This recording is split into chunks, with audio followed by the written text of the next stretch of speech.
¿Cómo fueron las primeras exploraciones europeas en Sudáfrica? ¿Por qué tardó en suceder su colonización? ¿Cómo lograron los holandeses establecerse allí? Porque hay muchas preguntas por resolver, acompáñenme a historizar. En el año 1488, el portugués Bartolomé Díaz se convirtió en el primer europeo en navegar por toda la latitud del Atlántico, al conseguir llegar al Cabo de Buena Esperanza, en lo que hoy es Sudáfrica, que él llamaba Cabo de las Tormentas, por el mal tiempo que caracterizaba a la zona, y que dificultaba el paso más allá de la punta más al sur de África. Y así, desde finales del siglo XV, los portugueses iniciaron su mayor expansión por África, en especial en los actuales Zimbabue y Mozambique. Sus barcos navegaron por las costas africanas hasta el Océano Índico, y fueron los primeros en llegar a la costa este del continente. Los portugueses establecieron algunos asentamientos en la región. Fundaron el fuerte de San Jorge da Mina, que sirvió como punto de abastecimiento para sus barcos, y aunque desarrollaron actividades comerciales, en especial el tráfico de esclavos, en la cercanía del suelo sudafricano, los portugueses no se internaron ni consiguieron fundar colonias permanentes en lo que hoy es Sudáfrica. Y hasta la segunda mitad del siglo XVII, con la conquista holandesa, la zona que hoy es Sudáfrica permaneció como tierra desconocida para los europeos. Por un lado, los intereses de los europeos en los primeros años de exploración de las costas africanas eran puramente comerciales. Los pioneros y comerciantes portugueses, que ya podían cruzar hacia la costa este africana, habían encontrado finalmente la ruta que los podía conectar con el comercio asiático de la India, Indonesia y Malasia, que era el objetivo que los había llevado en primer lugar a la búsqueda de la ruta africana.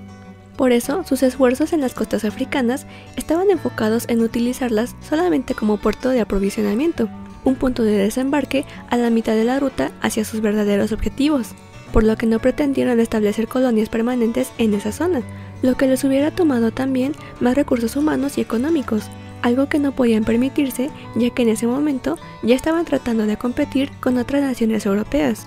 ¿Te parece que somos ricos? Por otro lado, las costas del Cabo de Buena Esperanza, que eran la puerta al interior de Sudáfrica, era conocido por sus fuertes tormentas y condiciones climáticas adversas, por lo que con raras excepciones, los barcos portugueses no se detenían en ese lugar, debido al temor de enfrentar un mar tormentoso y con fuertes vientos. Además, estaban los riesgos de la fauna peligrosa, o la conocida hostilidad de sus habitantes, y preferían puertos más seguros en otras zonas, como la isla de Santa Helena. Y fue hasta el siglo XVII que tuvo lugar la expansión con fuerza del fenómeno colonial en las costas africanas, con la que sucedió finalmente la colonización de Sudáfrica y otras naciones africanas. Antes de eso, además de la presencia de Portugal, desde finales del siglo XVI, era frecuente también el paso de barcos mercantes holandeses, británicos y franceses por la zona del Cabo, que también intentaban utilizar la ruta para llegar a Oriente. ¡March! ¡Se robaron mi idea! Aunque a diferencia de los portugueses, en ocasiones las tripulaciones de esas naciones desembarcaban en las costas para intercambiar con los pueblos khoikhoi, que habitaban en la península del Cabo, artículos de hierro, cobre y tabaco, a cambio de agua, vegetales y carne. Y de entre los países que se aventuraron en la región, comenzó a destacarse los Países Bajos. La República de Provincias Unidas de Holanda alcanzó un auge económico extraordinario, que no fue producto de un estado fuerte, sino del poder económico de sus comerciantes, que se lanzaron a la exploración con la única finalidad de enriquecerse, y no la de buscar el poder político. Dinero, dinero, paca, dinero, dinero, dinero. Para garantizar su intención de crear un monopolio marítimo, no dudaron en ocupar puertos, usurpar tierras permanentemente y crear factorías más estables. Y con el establecimiento de la Compañía Holandesa de Indias Orientales, contaron con mayores recursos humanos y financieros. La compañía era además independiente del gobierno neerlandés, con un personal privado que incluía marineros, empleados y soldados que llegaban a sumar varios miles, y con un gran capital privado, tenía el potencial de convertirse en una potencia marítima que podía dominar el comercio internacional de especias, lo que se cumpliría con el declive de la hegemonía portuguesa al entrar el siglo XVII.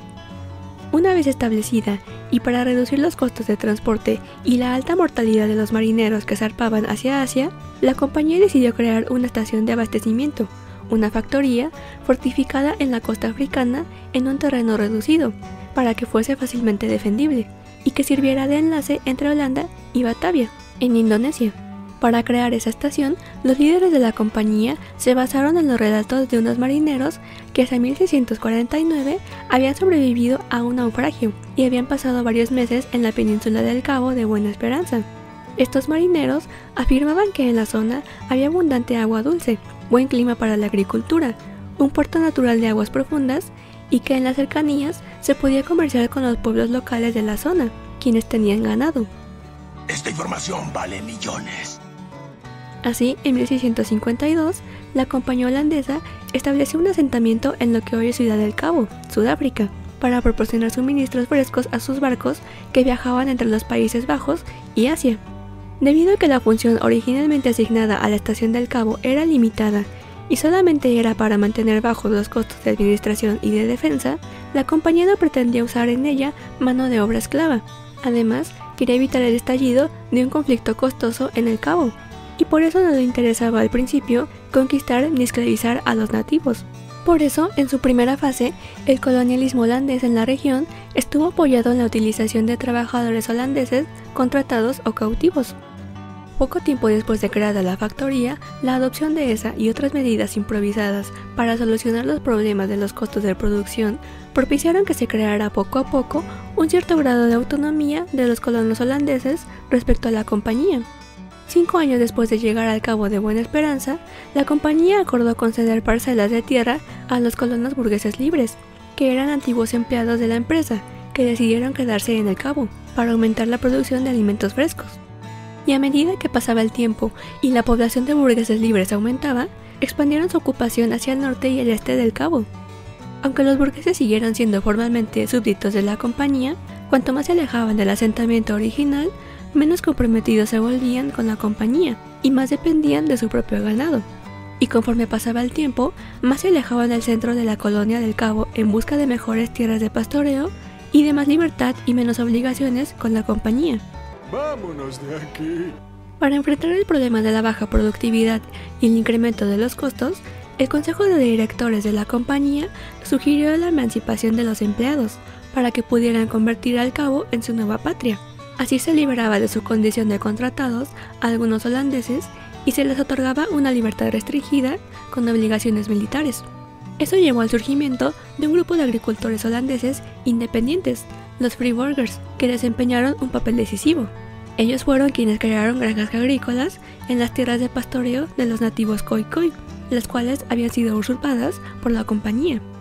Esta emancipación de los empleados holandeses estimuló también el nacimiento de una economía basada en un sistema de trabajo forzado, cuya primera característica sería la esclavitud, con la importación de mano de obra de otros lugares de África y Asia. De esa forma, los empleados de la compañía se convirtieron en colonos, que prefirieron conquistar definitivamente las tierras africanas, y la que solía ser una estación de abastecimiento se transformó en una colonia de poblamiento europeo, con una economía de trabajo forzado, tras el despojo de las tierras de los pueblos africanos, que fueron concedidas a los ciudadanos libres neerlandeses. Saludos y muchas gracias a Little God por ser miembro del canal. Gracias por tu apoyo. Gracias por ver el video de hoy. Los espero en la próxima ocasión para seguir respondiendo más preguntas históricas.